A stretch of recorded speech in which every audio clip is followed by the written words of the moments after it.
The mahogany conference table reflected the afternoon sun streaming through the law firm's floor-to-ceiling windows. I sat at the far end, watching dust motes dance in the light while my family gathered around me like vultures circling carrion. The leather chair creaked as I shifted, trying to find a comfortable position for what I knew would be an uncomfortable hour. My name is Ethan Mitchell. I'm 34 years old, and I work as a financial analyst for a mid-sized investment firm in Chicago. It's the kind of job that sounds impressive at cocktail parties but leaves you feeling hollow at the end of each day, moving numbers from one column to another, making rich people richer while wondering what it all means. I'd taken the afternoon off for this, Grandpa Joe's will reading, though my father had made it clear he thought I was wasting my time. Joseph was broke, he'd said on the phone last week, his voice carrying that familiar edge of disdain. Always was, always will be. Even dead, he's still broke. But sure, take your precious PTO to hear how he left you his collection of bottle caps or whatever junk he hoarded in that disaster he called a house. Now, sitting in the law office of Hartley and Associates, I could feel my father's presence 3 chairs down like a storm cloud ready to burst. Richard Mitchell, never Dick or Rich, always Richard, sat with perfect posture in his tailored suit, his salt and pepper hair precisely styled despite the humid September weather. To his left sat my stepmother Patricia, her fingers adorned with enough jewelry to fund a small nonprofit. My half-siblings, Connor and Madison, flanked them like matching bookends, both scrolling through their phones with the practiced disinterest of people who'd never known real want. The lawyer, Mr. Hartley himself, was a thin man in his 60s with wire-rimmed glasses that caught the light whenever he moved his head. He cleared his throat, a small sound that seemed to echo in the sudden silence as phones were pocketed and conversations died. "Thank you all for coming," he began, his voice carrying the weight of countless similar meetings. "We're here for the reading of the last will and testament of Joseph Andrew Mitchell, dated August 15th of this year. 3 weeks ago, Grandpa Joe had updated his will just 3 weeks before the heart attack that took him in his sleep." I swallowed hard, remembering the last time I'd seen him. We'd sat on his porch, drinking sweet tea and watching the fireflies emerge in the gathering dusk.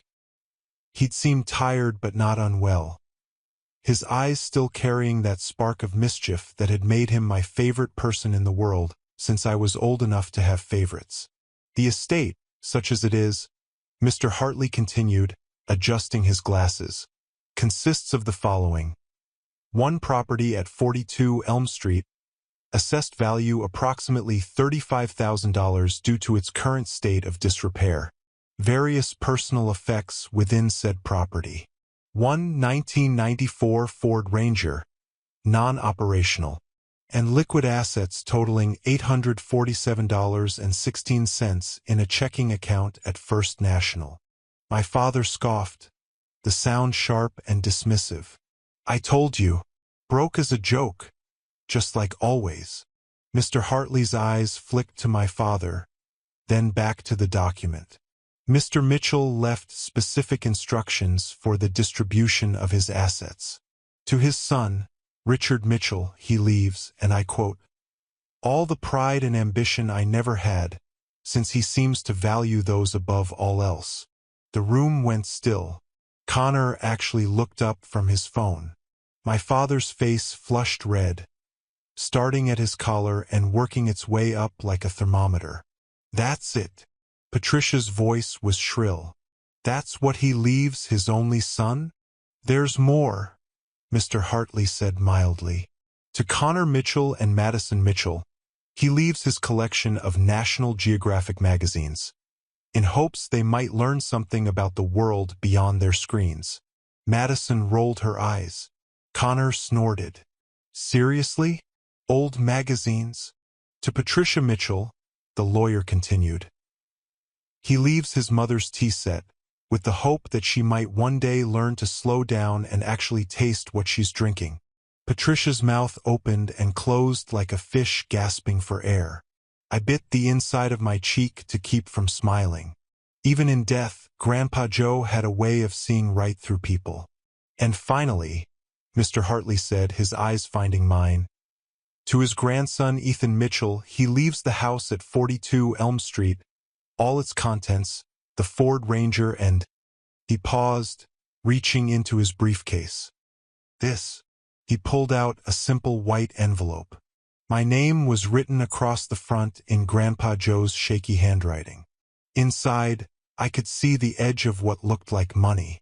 One $10 bill, Mr. Hartley announced, with specific instructions that it be given to Ethan in this envelope, and that he, again I quote, know that some treasures aren't measured in dollars.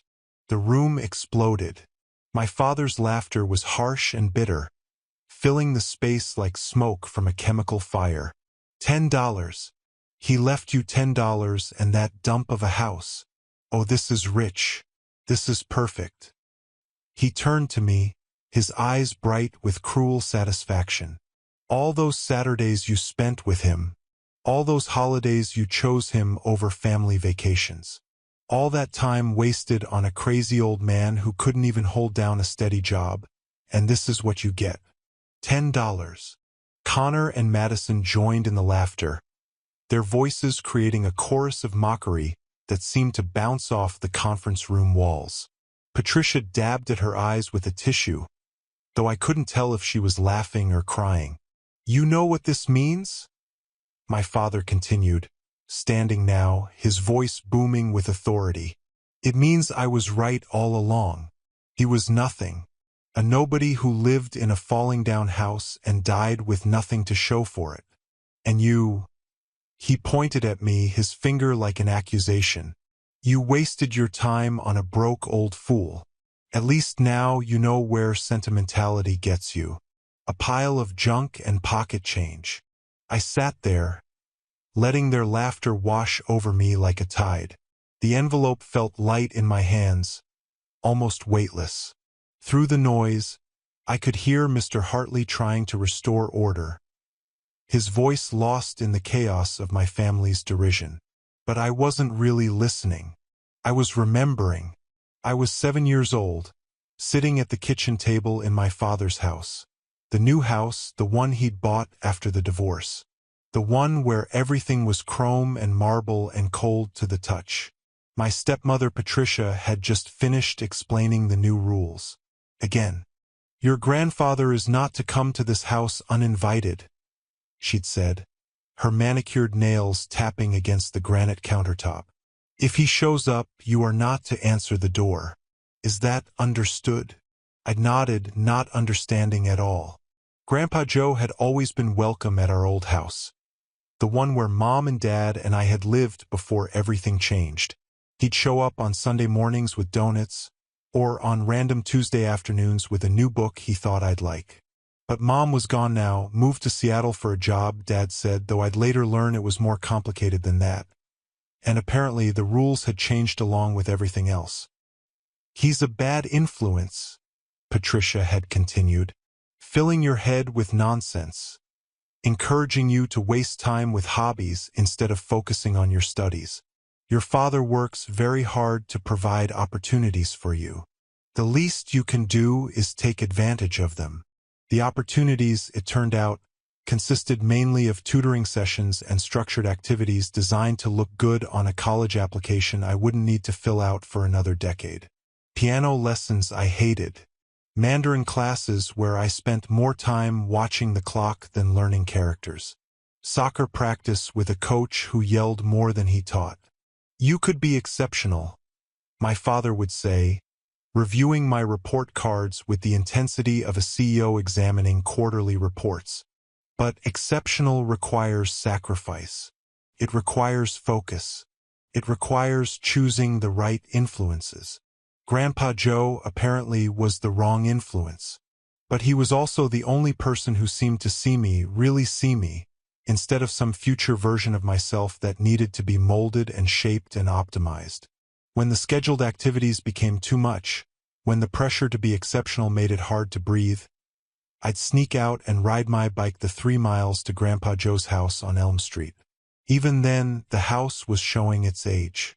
Paint peeling from the shutters, porch steps that creaked a warning with each footfall, a screen door that never quite closed right. But inside it was warm. It smelled like coffee and old books and the faint scent of pipe tobacco from years past. It felt like home in a way my father's house never did. "Ethan," Grandpa Joe would exclaim, as if my arrival was the best surprise he could imagine. Just in time. I was about to start a project, and I could use an assistant with steady hands. The projects varied. Sometimes we'd work on the old Ford Ranger, Grandpa teaching me the names of engine parts and the satisfaction of fixing something with your own hands. Sometimes we'd build birdhouses or repair furniture found at yard sales.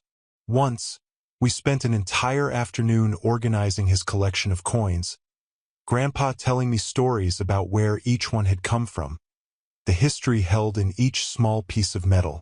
"Your father thinks I'm teaching you to waste time," he'd said once, holding up a wheat penny from 1943. "But I'm teaching you something more important. I'm teaching you to pay attention, to notice things, to find value where others see nothing." Those stolen afternoons were my sanctuary, but they came at a cost. "Where were you?" my father would demand when I'd return home, grass stains on my jeans, dirt under my fingernails. "The park," I'd lie, getting better at it each time. "The Hendersons saw you riding toward Elm Street." Patricia would chime in, because Patricia always had informants. "Were you at that house again?" The punishments varied. Grounding, loss of computer privileges, extra tutoring sessions to make up for the lost learning time. But I kept going back. Couldn't help it. Grandpa Joe's house was the only place where I could just be Ethan, not Ethan who should be preparing for his future. By the time I turned 10, the Cold War between my father and grandfather had escalated. "He's poisoning you against me," my father accused one night after finding a model airplane Grandpa and I had built together, "filling your head with working-class nonsense. Do you want to end up like him? Living in squalor? Dying with nothing?" "He's not living in squalor," I'd protested. "His house is just old. His house is falling apart because he never had the ambition to maintain it properly, because he spent his life working dead-end jobs instead of building something meaningful. Is that what you want? To be a nobody?" The word hung in the air between us. Nobody. As if a person's worth could be measured solely by their bank account and the square footage of their house. As if all of Grandpa Joe's kindness, his patience, his ability to find joy in small things. As if none of that mattered because he drove an old truck and lived in a house with peeling paint. That night, I made a decision. I stopped sneaking around. Instead, I announced my visits. "I'm going to see Grandpa Joe," I'd say, standing in the foyer with my bike helmet already on. "No, you're not," my father would reply. "You have SAT prep." "I'm 10. I don't take the SATs for 6 years. Successful people prepare early. Then I guess I'll be unsuccessful." The fights were epic. Doors slammed, voices raised. Patricia would retreat to the bedroom with a migraine, real or imagined. Connor and Madison, still young enough to be exempt from the worst of the exceptional expectations, would watch from the stairs with wide eyes. But I kept going. Every Saturday, unless physically prevented, I'd make the ride to Elm Street. And Grandpa Joe would be there, waiting on the porch with 2 glasses of lemonade, as if he'd known I was coming all along. "Your father means well," he'd say sometimes, when I'd arrive angry and frustrated. "He just shows love differently than I do." "He doesn't show love at all," I'd argue. "He shows disappointment." Grandpa would be quiet for a moment, rocking in his chair, the chains creaking in a rhythm as old as the house itself. "Disappointment is just love wearing a disguise it doesn't know how to take off." I didn't understand what he meant then. I'm not sure I understand it now. But I understood that in Grandpa Joe's presence, I could breathe. I could be imperfect. I could fail at things and learn from the failure instead of being crushed by it. The war reached its crescendo when I was 15. Report cards had come out, and mine showed a B+ in advanced mathematics. Not a B, which would have been catastrophic, but a B+, which was merely unacceptable. "You're grounded," my father announced. "No visits to Elm Street until you bring this grade up." "It's already a good grade," I protested. "Good isn't exceptional. And in this family, we're exceptional." I looked at Connor, who'd made the honor roll again. At Madison, who'd just won a regional spelling bee. At Patricia, whose charity work was featured in the local society pages. At my father, whose business success allowed for this house, these opportunities, this life of carefully curated achievement. "Maybe I don't want to be exceptional," I said. "Maybe I just want to be happy." The silence that followed was deafening. My father's face went through a series of expressions: surprise, confusion, anger, before settling on something that looked almost like pity. "Happiness doesn't pay the bills," he said finally. "Happiness doesn't get you into good colleges or build a career or create a legacy. Happiness is what people settle for when they can't achieve greatness." "Is that what Grandpa did?" I asked. "Settled for happiness?" "Yes," my father said, the word coming out like a curse. "And look where it got him. That weekend I didn't go to Elm Street. Or the next. Or the next. Not because I was grounded, I'd stopped caring about punishments, but because I needed to think. I need to understand what I was choosing between. On one side was my father's path. Achievement, success, recognition. A life measured in accumulated accomplishments and material gains. On the other was Grandpa Joe's path. Simplicity, contentment, connection. A life measured in moments of joy and relationships that mattered. At 15, the choice seemed impossible. I wanted both. I wanted to matter in the world and be happy in it. I wanted success without sacrificing my soul. I wanted to make my father proud without becoming him. In the end, Grandpa Joe made the choice easier. He showed up at my school, waiting by the bike racks in his faded jeans and flannel shirt, looking out of place among the luxury SUVs and professional parents picking up their exceptional children. "Thought you might need a ride," he said simply. "Dad will be furious," I warned.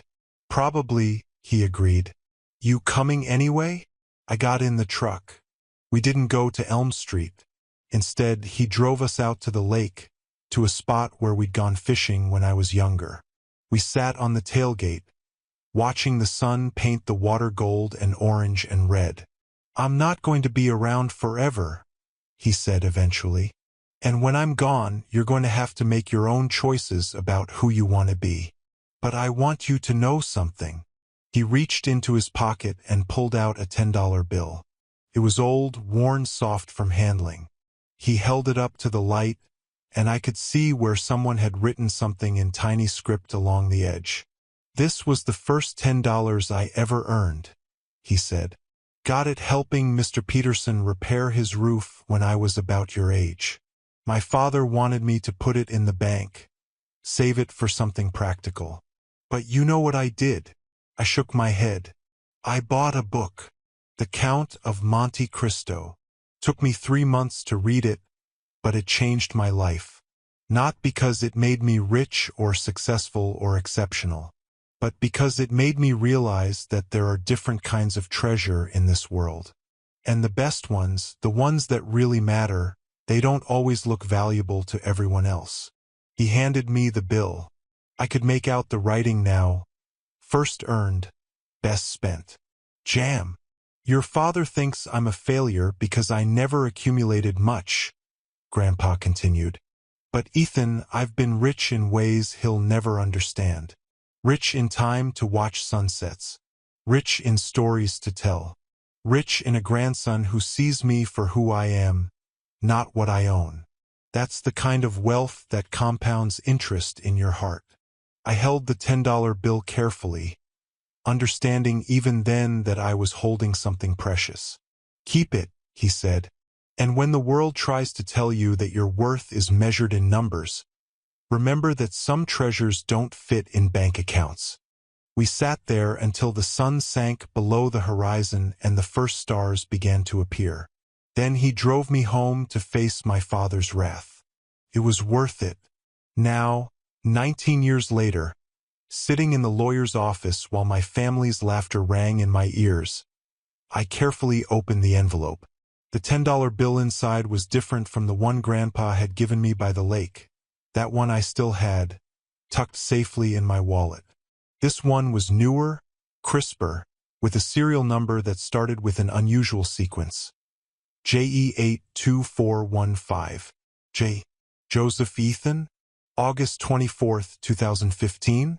I turned the bill over, looking for something, anything that might explain why this particular $10 was important enough to include in a will. Well, my father was saying, gathering his things with theatrical disgust. I suppose that's that. Congratulations, Ethan. You're now the proud owner of a condemned house and lunch money. I hope it was worth it.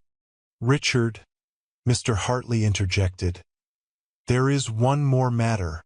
Your father left a letter to be read only after the distribution of assets. May I?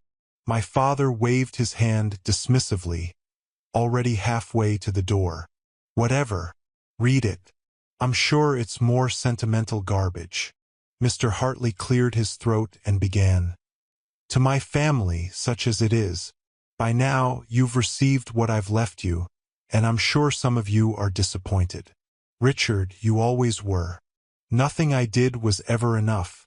No achievement ever grand enough to earn more than a grudging nod. I failed you as a father not because I didn't provide, but because I couldn't teach you that provision isn't just about money. Patricia Connor Madison, you barely knew me by design. I was kept at arm's length, deemed a bad influence, too poor to be worth your time. I don't blame you. You were following the example set for you. But Ethan, my boy, you saw me. You chose me even when it cost you. So to you, I leave the only real treasures I have. My home, which sheltered joy even as it crumbled. My truck, which carried us on adventures worth more than any luxury car. And a reminder that value isn't always visible to those who refuse to look closely. The $10 isn't just money. It's a key. Start with the serial number. Trust yourself. And remember, I've been saving for you all along, just not in the way your father would understand. All my love, Grandpa Joe. The silence that followed was different from before. Heavier. Fuller. A key, Patricia said, her voice uncertain. What does that mean? It means he was senile, my father snapped. But something in his voice had changed. The absolute certainty was gone, replaced by something that sounded almost like doubt. Come on. We're leaving. They filed out, my father pausing at the door to look back at me. For a moment, I thought he might say something else. Then the moment passed, and he was gone, taking his exceptional family with him. Mr. Hartley waited until the door clicked shut before speaking again. There's one more thing, he said quietly. Your grandfather left specific instructions that this be given to you only after the others had gone. He handed me another envelope, this one thicker, heavier. Inside was a brass key and a business card for First National Bank. On the back, in Grandpa's handwriting, Safe Deposit Box 82415. Some treasures are worth hiding until the right person comes along. My hands shook as I connected the dots. The serial number on the bill, JE82415. The safe deposit box, 82415. He'd been planning this, laying out breadcrumbs for me to follow. Did he say anything about what's in the box? I asked. Mr. Hartley smiled, the first genuine expression I'd seen from him. Only that he'd been preparing for your future in his own way. He was quite specific about the timing of all this. Said you'd understand why when you were ready. I thought about all those Saturdays at Elm Street, all those projects we'd worked on together. The coins we'd cataloged. The furniture we'd restored. The lessons about finding value where others saw nothing. Thank you, I said, standing and shaking his hand. For everything. Your grandfather was a special man, Mr. Hartley said. Don't let anyone tell you otherwise. I left the law office with the key burning a hole in my pocket. The bank was only 6 blocks away, but I walked slowly, needing time to process what had just happened. My phone buzzed repeatedly. Messages from Connor and Madison, probably gloating. I ignored them. First National Bank was an old institution, the kind with marble floors and high ceilings that made your footsteps echo. The woman who helped me was young, professional, and mercifully uninterested in small talk. She led me to the vault, checked my identification against her records, and left me alone with box 82415. It was larger than I'd expected, one of the bigger sizes they offered. My hands trembled as I inserted the key and heard the satisfying click of tumblers falling into place. Inside the box, I found several things. First, a leather journal, worn and well-used. I recognized it immediately, Grandpa Joe's coin collection log, where he'd carefully documented every piece he'd acquired over the years. But as I flipped through it, I realized it was more than just a record. It was a roadmap. Each entry included not just the coin's details but notes about its actual value versus its perceived worth. Pennies worth thousands. Dollars worth hundreds. A lifetime of carefully curated treasures that looked like pocket change to the untrained eye. Second, a manila envelope containing deeds and titles. Not just for the house on Elm Street, but for 3 other properties I'd never known he owned. Small houses, all of them, in neighborhoods that had been forgotten when he'd bought them but were now experiencing revival. The papers showed he'd purchased them for almost nothing decades ago. Current market estimates were penciled in the margins, numbers that made my analyst brain spin. Third, bank statements. Not for the checking account Mr. Hartley had mentioned, but for investment accounts I'd had no idea existed. Modest deposits made regularly over 40 years, compound interest working its quiet magic. The total was substantial. Not wealth by my father's standards, perhaps, but more than enough to live comfortably for a lifetime if managed wisely. And finally, at the bottom of the box, wrapped in tissue paper like something precious, a photograph. It showed Grandpa Joe and me when I was about 8, both of us covered in motor oil and grinning at the camera. We'd just finished our first successful repair on the Ford Ranger. I remembered that day, how proud I'd felt, how accomplished, not because we'd fixed something valuable, but because we'd fixed something together. Behind the photo was a note. Ethan, by the time you read this, you'll understand what I've been trying to teach you all these years. Value isn't about what something looks like on the surface. It's about knowing how to see what others miss. The house needs work, yes, but check the basement carefully. The truck runs fine with the right part. Check behind the spare tire. And remember, your father judges worth by accumulation. I judge it by appreciation. You, my boy, have always known the difference. That's why this is all yours. Use it wisely. Share it generously. And never, ever let anyone convince you that love is measured in dollars. Grandpa Joe. I sat there in the quiet of the bank vault, surrounded by proof that the man my father had dismissed as a failure had been playing a longer, smarter game than any of us had imagined. But more than that, I was surrounded by evidence of love. Every careful investment, every hidden treasure, every patient year of accumulation, It had all been for me. The grandson who'd chosen him when everyone else had written him off. My phone rang. My father. "Did you go to the bank?" His voice was different now. Uncertain. Mr. Hartley must have told him about the key. "Yes," I said simply. And I could have told him. Could have listed the properties, the accounts, the valuable coins disguised as a hobbyist's collection.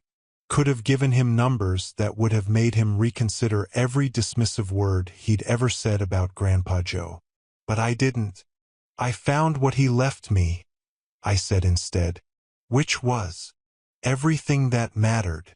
The silence stretched between us, filled with years of misunderstanding and missed opportunities. "Ethan," he started, then stopped. Did he leave you anything else?" I finished. "No, Dad. He left you exactly what he thought you deserved." I heard him exhale sharply. "I see. Do you?" I asked, surprising myself with the question. "Do you really see?" Because Grandpa Joe saw everything. He saw how you measured worth and decided to show you what it felt like to be found wanting. He saw how you kept him from your other children and decided they didn't deserve to benefit from what they'd been taught to despise. He saw. "Enough," my father interrupted, but the word lacked its usual force. "I don't need a lecture from you." "No," I agreed. "You needed one from him, but you never listened." Another silence. Then, "The house is probably full of problems. You'll need contractors, permits, God knows what else." "I know some people." "I'm good, Dad. Thanks." "You can't be serious about keeping it. That neighborhood, that house, was where I learned everything important," I said. "Where I learned to fix things instead of throwing them away. Where I learned that time is more valuable than money.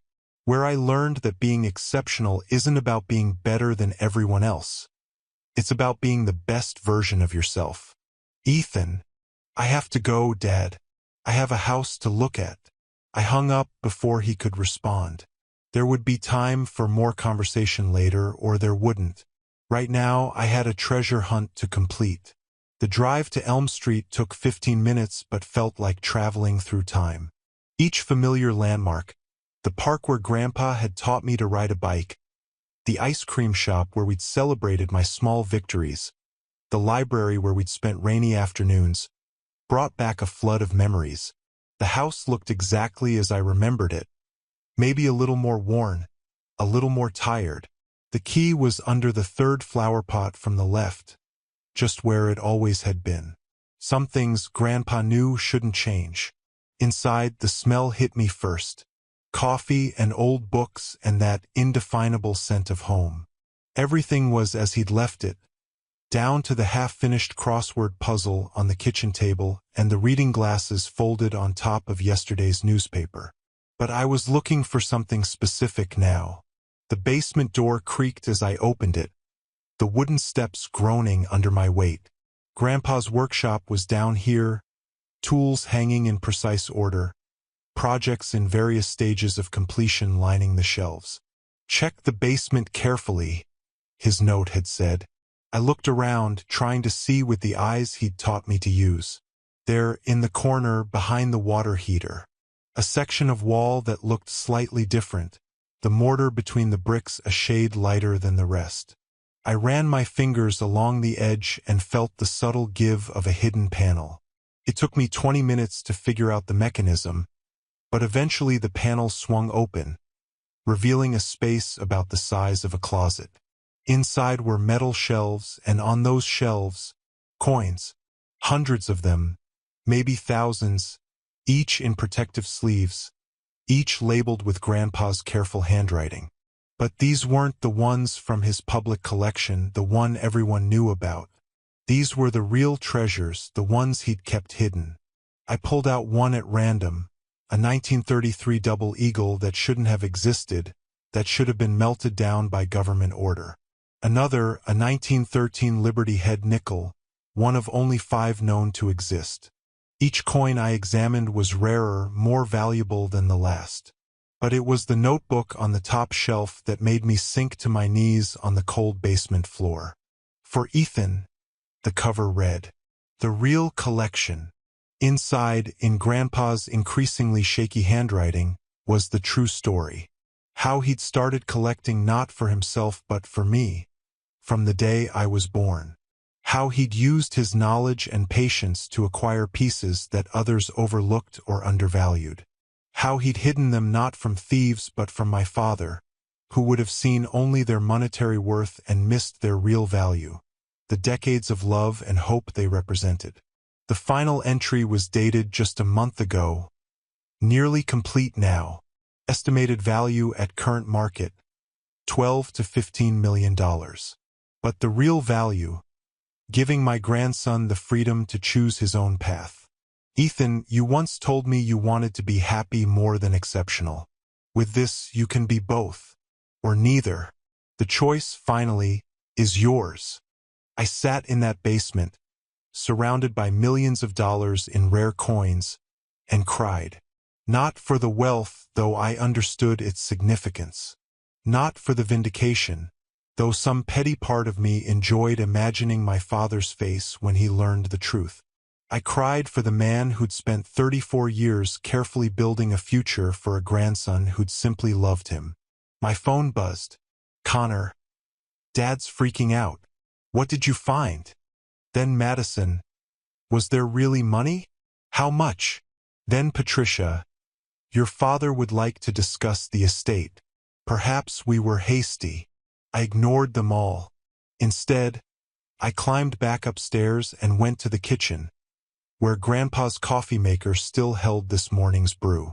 I poured myself a cup, black like he drank it, and sat at the worn Formica table where we'd shared so many conversations. The Ford Ranger's keys hung on the pegboard by the back door. Check behind the spare tire, his note had said. I smiled, already knowing what I'd find. Grandpa had taught me about hiding in plain sight, about keeping your best treasures where only those who truly looked would find them. Sure enough, tucked behind the spare was a small metal box. Inside, wrapped in oilcloth, were the titles to the other properties and a note. The truck runs better than it looks, just like its owner did. Take care of her, and she'll take you anywhere you need to go. I spent the rest of the day going through the house, not cataloging assets but reliving memories. Every room held stories. Every object had meaning beyond its monetary worth. The Afghan on the couch that Grandma had crocheted before I was born. The bookshelf built from reclaimed barn wood, each shelf slightly crooked but somehow perfect. The coffee cans full of screws and bolts and washers, sorted by size and type, because you never know when you might need exactly the right piece. As the sun began to set, painting the walls the same gold and orange I remembered from childhood, I made my decision.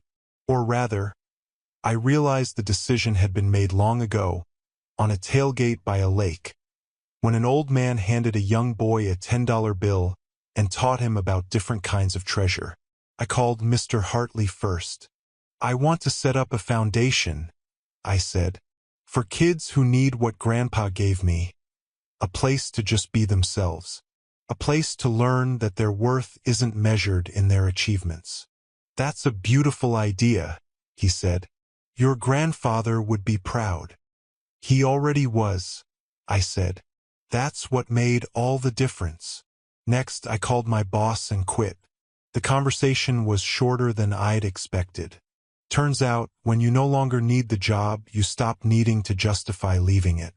Finally, as darkness settled over Elm Street and the fireflies began their ancient dance, I called my father. I'm keeping the house, I said without preamble.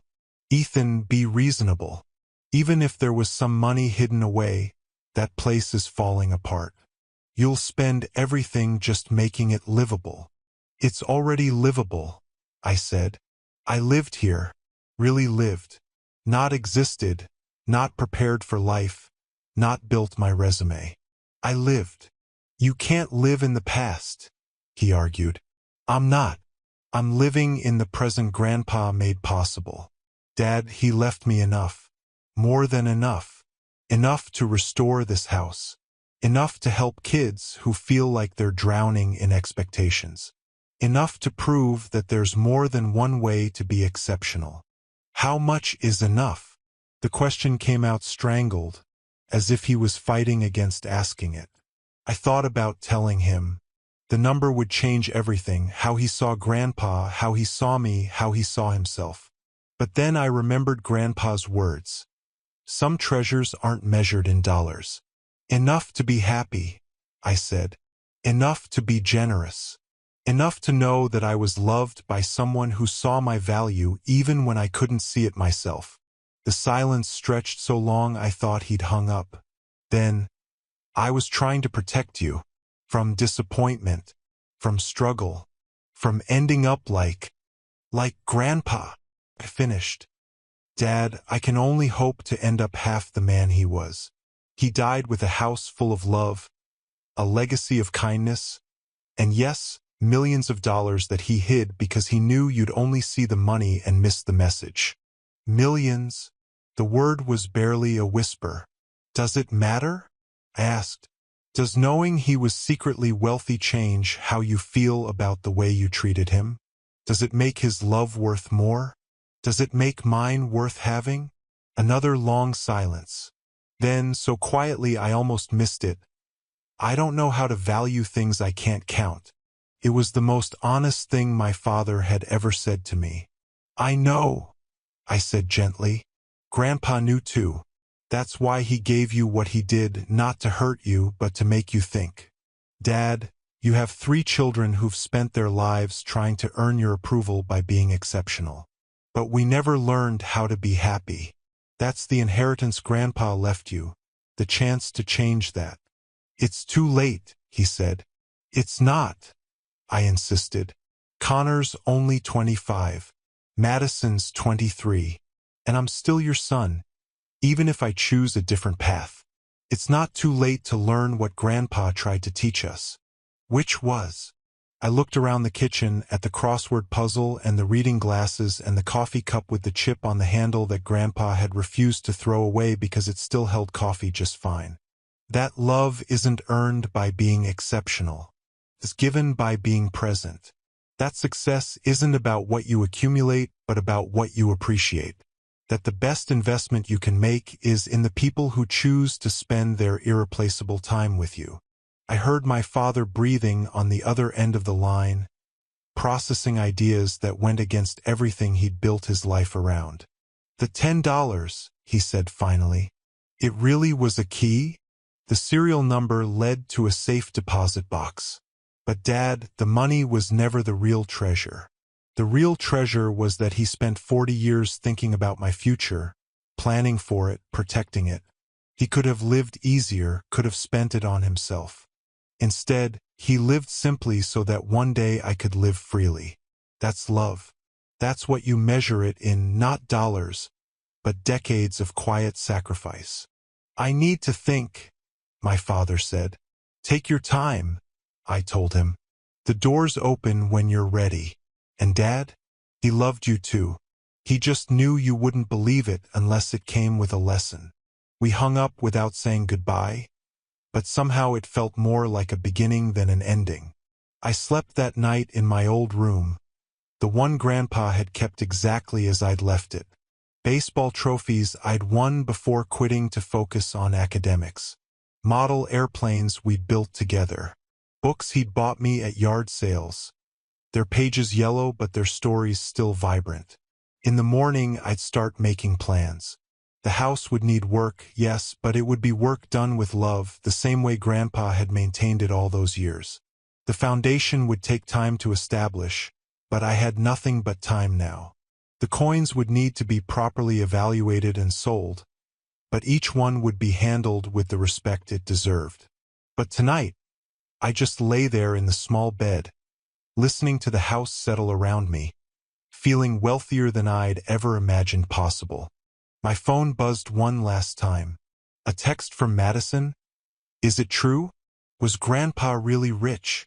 I thought for a moment before responding, yes, richer than any of us knew, just not in the way Dad taught us to measure it. Then I turned off my phone and closed my eyes, falling asleep to the sound of crickets and the distant hum of the city, safe in the knowledge that I was home. The next few weeks passed in a blur of discoveries and decisions. Every day brought new surprises as I went through the house more thoroughly. The coin collection in the basement was just the beginning. I found first edition books hidden in the attic, their pages uncut, their value astronomical.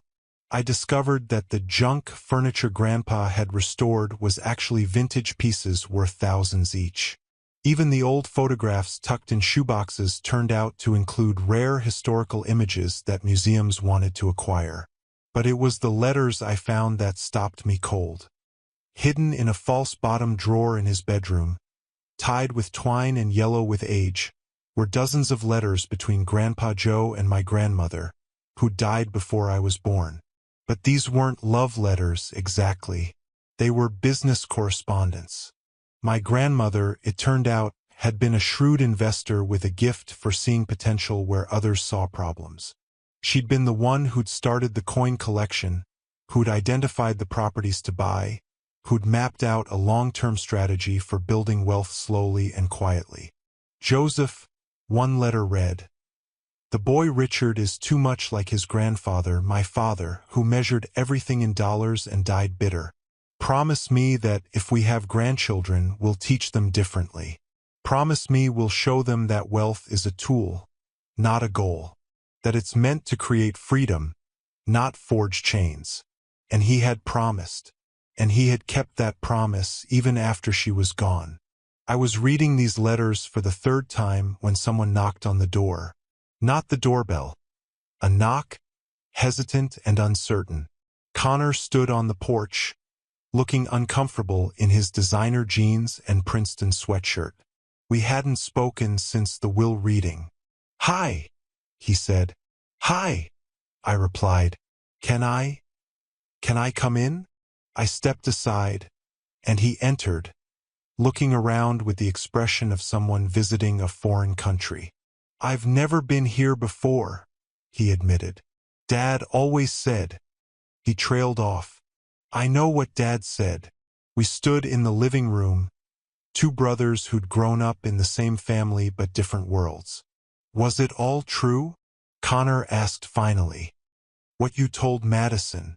About Grandpa being rich?" "Define rich," I said. He looked frustrated. "You know what I mean. The money. Dad's been going crazy, hiring lawyers, trying to contest the will.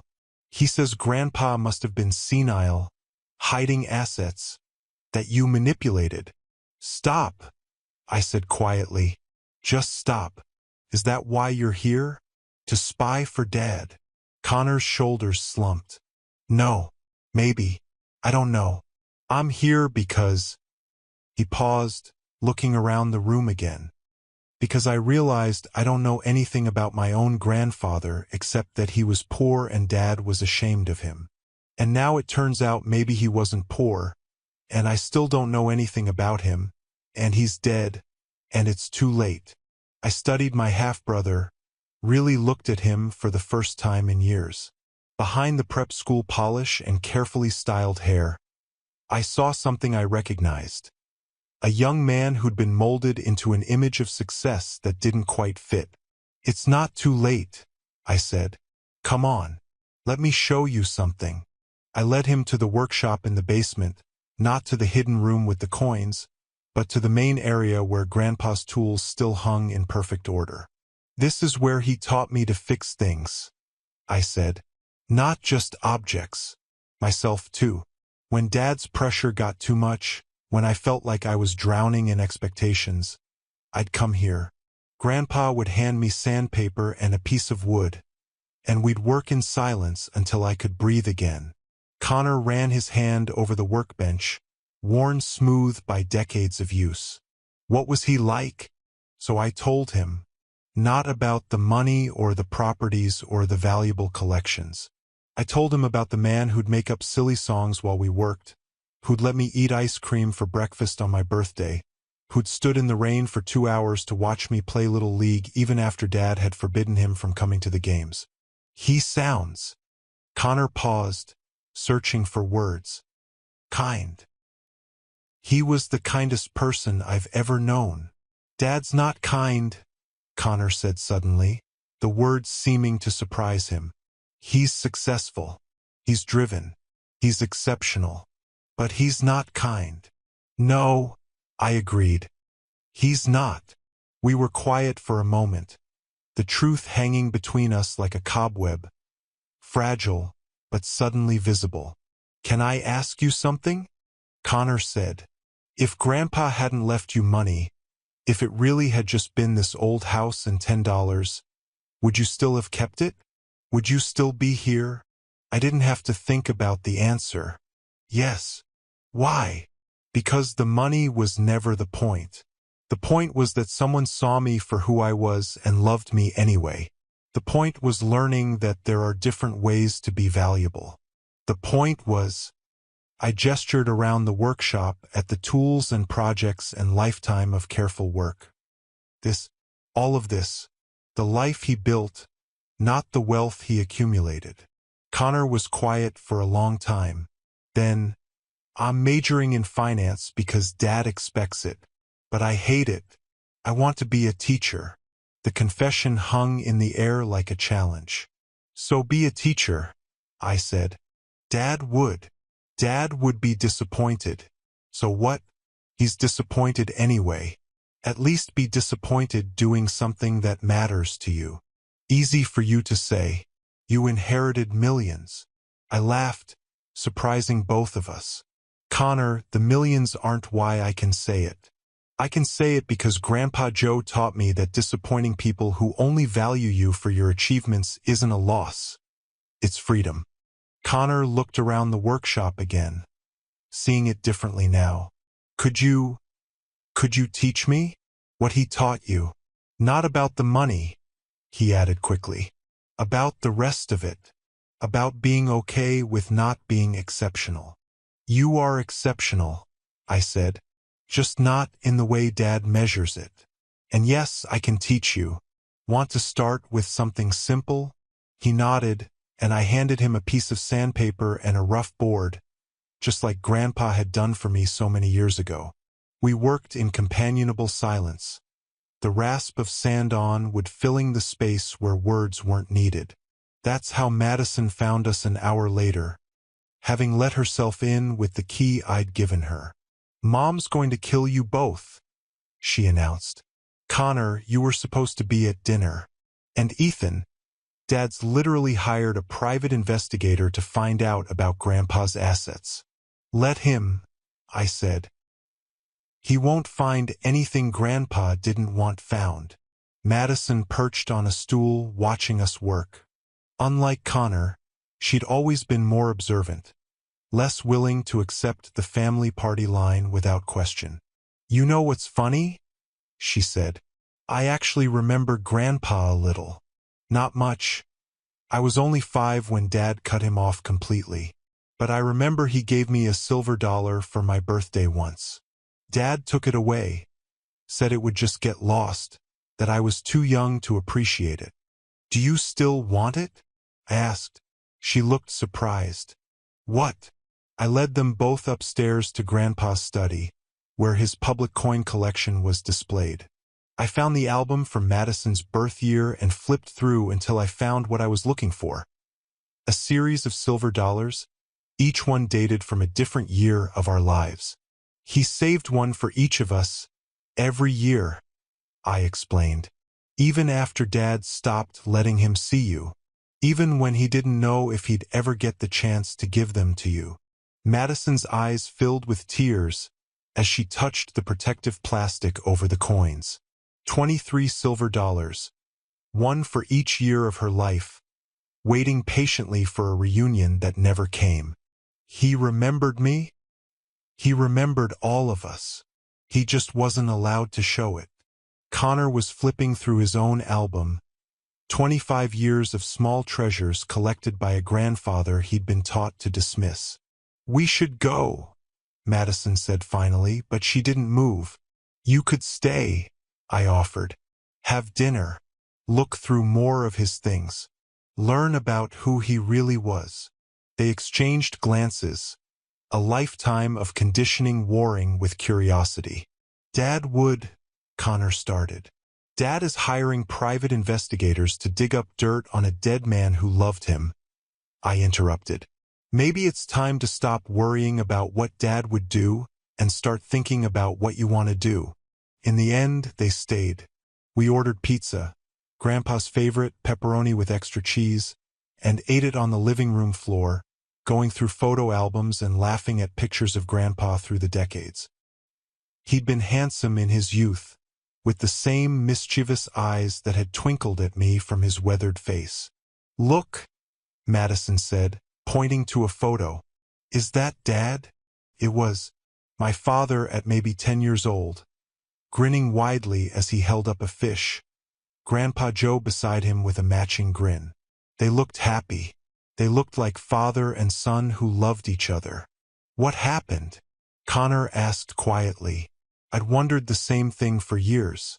I think Dad decided that love had to be earned. And once you believe that, you spend your whole life trying to earn it instead of just accepting it. And you make everyone around you do the same. That's really sad, Madison said. Yes, I agreed. It is. We spent the rest of the evening sharing stories.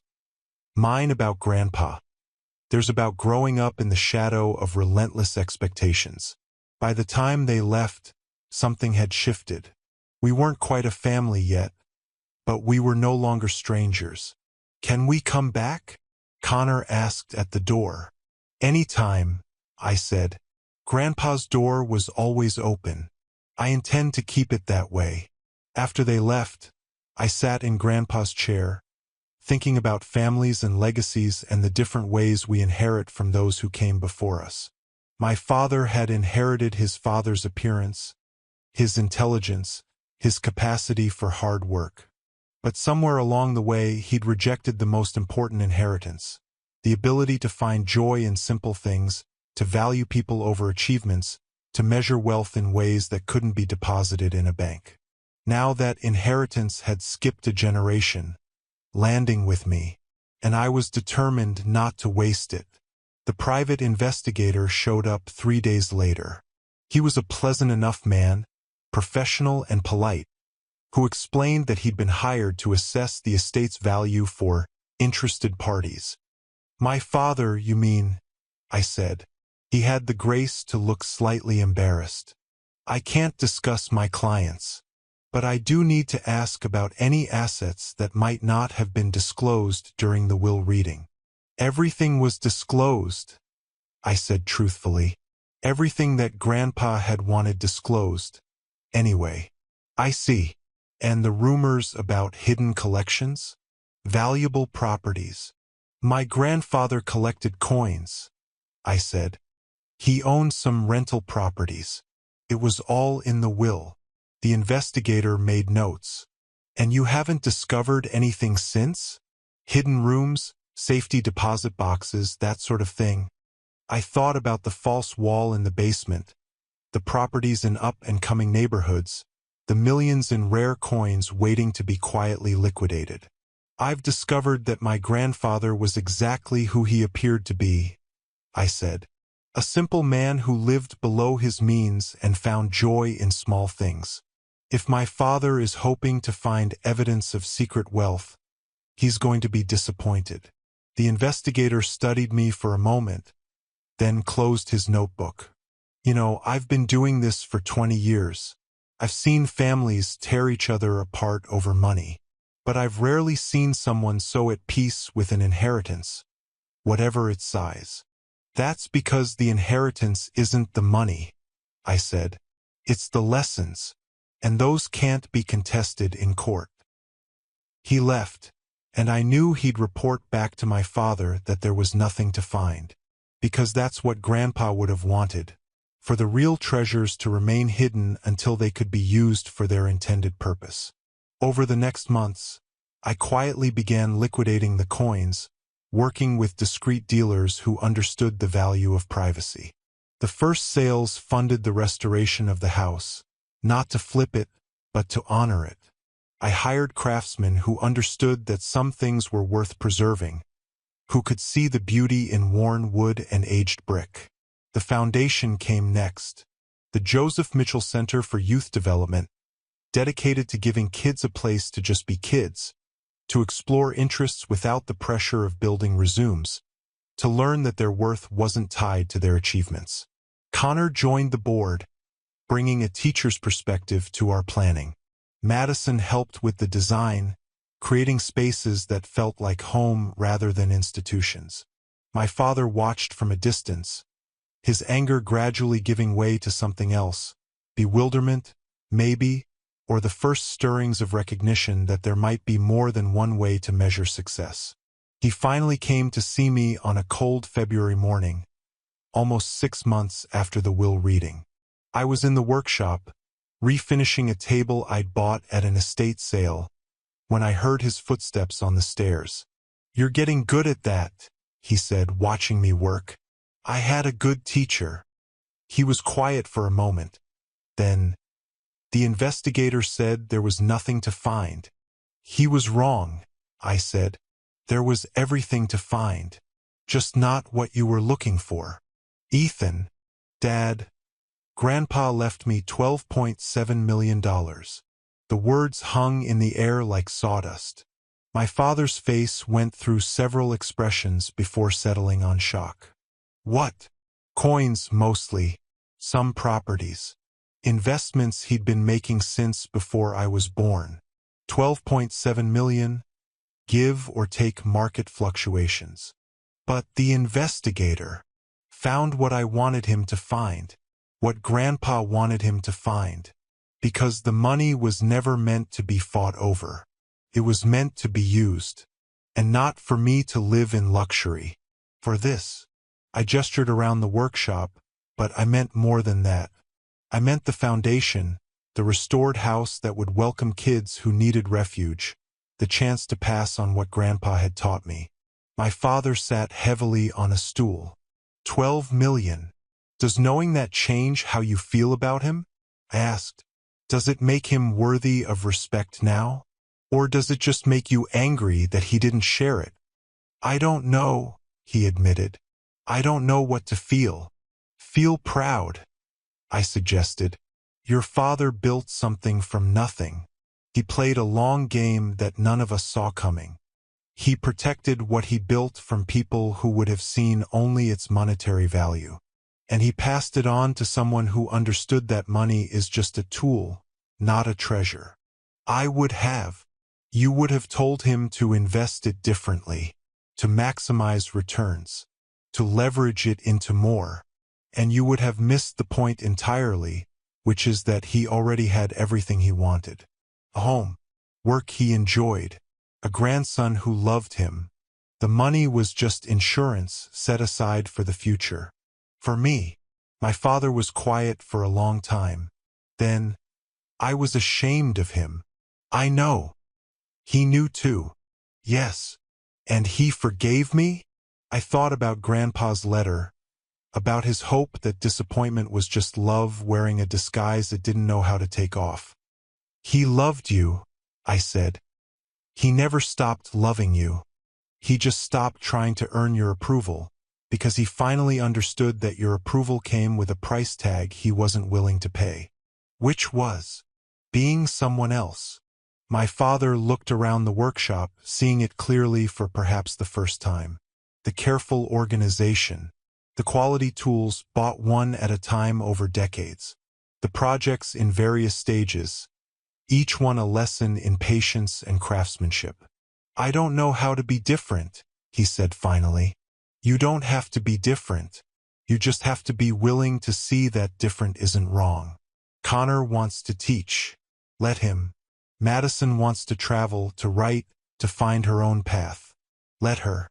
Stop measuring your children's worth by their achievements and start measuring it by their happiness. Is that what he did? Measured by happiness. He measured by love, I said. Everything else was just details. My father stood to leave, then paused at the bottom of the stairs. The $10 in the will, was it really just a key to the bank box? I pulled out my wallet and extracted the original $10 bill, the one Grandpa had given me by the lake when I was 15. Worn soft with age, the writing barely visible along the edge. This was his first earned money, I said. He bought a book with it, The Count of Monte Cristo, a story about a man who finds treasure where others see only stones. He gave it to me to remind me that value isn't always visible on the surface. The 10 in the will was to lead me to the rest, yes. But it was also a reminder. Some treasures don't fit in bank accounts. My father studied the bill, then handed it back. Keep it safe. I will. He climbed the stairs slowly, like a man carrying weight. At the door, he turned back. I'm proud of you, he said. I don't say that enough. Maybe I've never said it. But I am. Not because of the money or what you're doing with it. Because you became the man I was too afraid to let myself be. Then he was gone, leaving me alone in the workshop where so many of my important moments had happened. I ran my hand over the table I was refinishing, feeling the grain of the wood, the promise of beauty waiting to be revealed. That night, Connor and Madison came for dinner.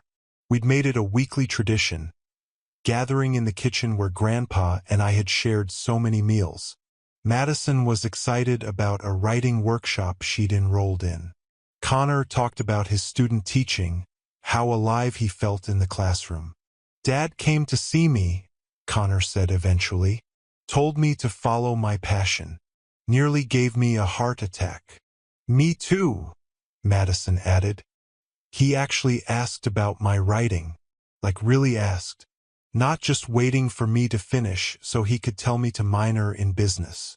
I smiled, thinking about Grandpa Joe and his long game.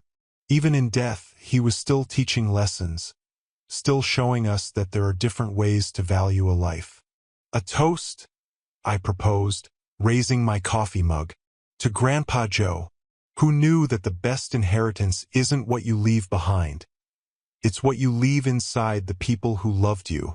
We clinked mugs, 3 grandchildren finally understanding the wealth we'd inherited. Not the millions hidden in basement walls or tucked in bank boxes. The real treasure. The knowledge that we were worthy of love just as we were. That success meant more than achievement. That happiness wasn't something you earned but something you chose.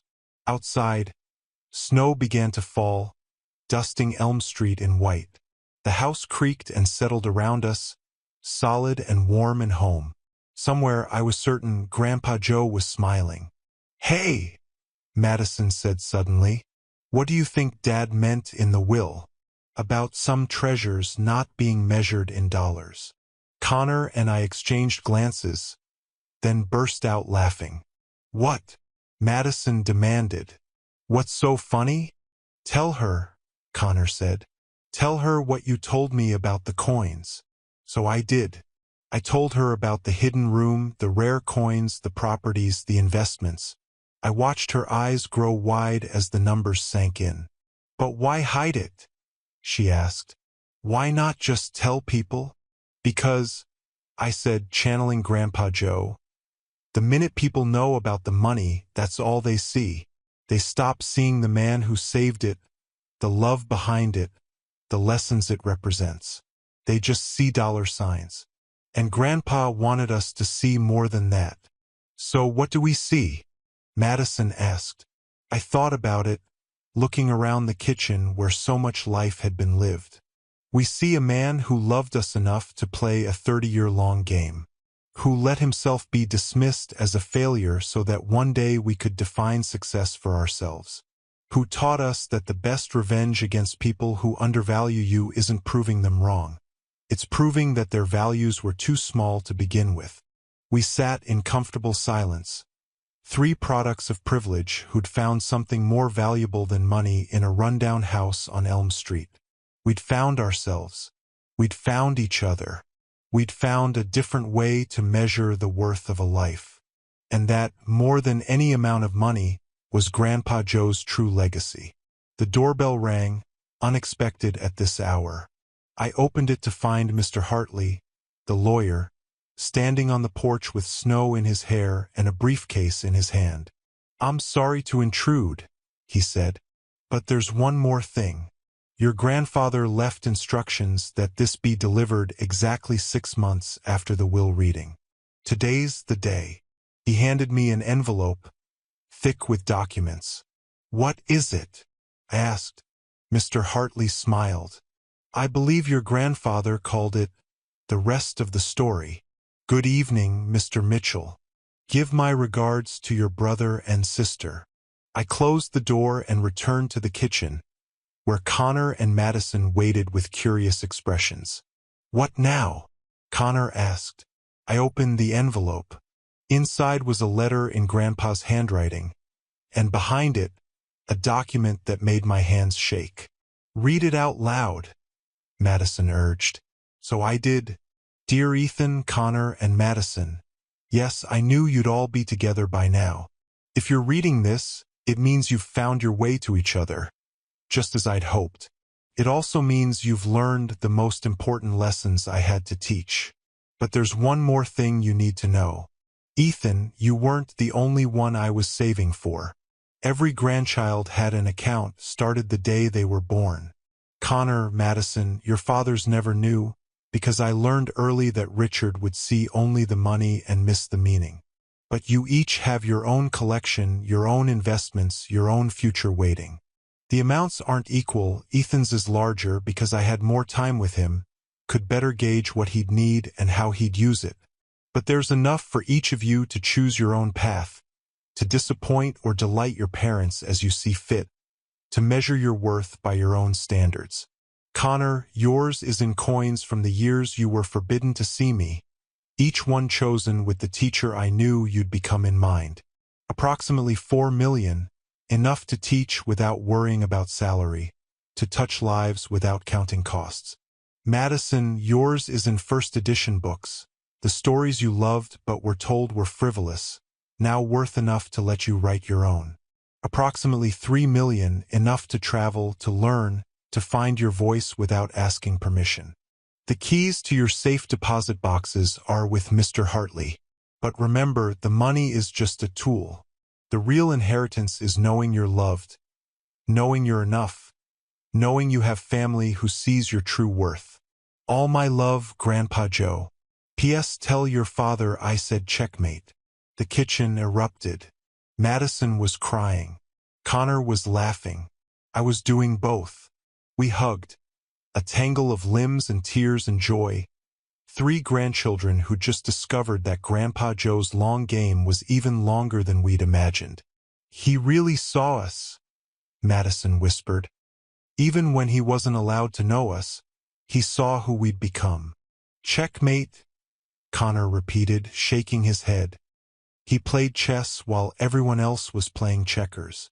We spent the rest of the night planning, dreaming, reimagining our futures with the freedom Grandpa's gift provided. Connor would start a school for kids who learned differently. Madison would write, really write, without worrying about marketability. The foundation would expand, reaching more kids who needed what we'd found, not money, but belief in their own worth. As they prepared to leave, Madison asked, "Do we tell Dad?" Connor and I looked at each other, remembering our father's face when he'd learned about my inheritance. His struggle to reconcile the man he'd dismissed with the wealth he'd accumulated. "Eventually," I said, "when he's ready to see it as more than just money. When he can understand what Grandpa really left us." "And what's that?" Connor asked, though I think he already knew. "Freedom," I said. "Freedom to choose love over achievement. Freedom to measure success by happiness. Freedom to be ordinary and find that extraordinary. Freedom to know that we were always enough, just as we are." They left, and I stood on the porch watching their taillights disappear into the snowy night. The house on Elm Street stood solid behind me, no longer a symbol of failure but a testament to a different kind of success. I thought about Grandpa Joe, about the quiet years he'd spent building futures for grandchildren he barely knew, about the patience it took to be dismissed as worthless while sitting on millions, about the love that said, "I'll let you think I'm nothing so that one day you can discover you're everything." The $10 bill was still in my wallet. I pulled it out, looking at the serial number that had started this journey. JE82415, Joseph Ethan. August 24, 2015. The day I'd told him I wanted to be happy more than exceptional. He'd heard me. He'd believed me. He'd spent the last years of his life making sure I'd have the chance to prove it. Tomorrow there would be lawyers and banks and financial decisions. There would be family dynamics to navigate and a foundation to build. There would be all the complexities that come with sudden wealth and shifted perspectives. But tonight, there was just snow falling on Elm Street and the warmth of a house that had sheltered love for generations. There was the memory of an old man in a flannel shirt, teaching a lonely boy that his worth wasn't measured in achievements. There was the knowledge that sometimes the greatest inheritance isn't what you're given. It's what you're finally free to give away. I went back inside, closing the door on the cold. In the kitchen, Grandpa's crossword puzzle still waited, half-finished. I sat down and picked up his pencil, reading the clue he'd been working on. Treasure hidden in plain sight. The answer was 7 letters. I smiled and filled in the boxes. Grandpa. Then I made myself a cup of coffee, black like he'd taught me to drink it, and settled in to finish what he'd started. Seemed only right. After all, he'd spent his whole life finishing what he'd started with me. Turning a boy who felt worthless into a man who knew better. And that, more than all the millions hidden in basement walls, was the real treasure. The one that had been there all along, waiting for someone to look past the surface and see its true worth. Just like Grandpa Joe had done with me. Thank you for listening to my story. If you're like me, someone who spent years trying to earn love that was never truly offered, you know these aren't just stories. They're mirrors of our deepest wounds and greatest triumphs. Subscribe if these stories resonate with your journey. Hit that notification bell. Think of it as our regular meetup, where we share truths that others might not understand. And please, leave a comment below. Tell me, have you ever felt like an outsider in your own family? What would you have done in my shoes? Your words matter to me, and they matter to everyone here who's walked this lonely path. Tomorrow, I'll be back with another story. Until then, remember, family isn't always blood, and sometimes the greatest gift is discovering who you truly are. Take care of yourself. You deserve it.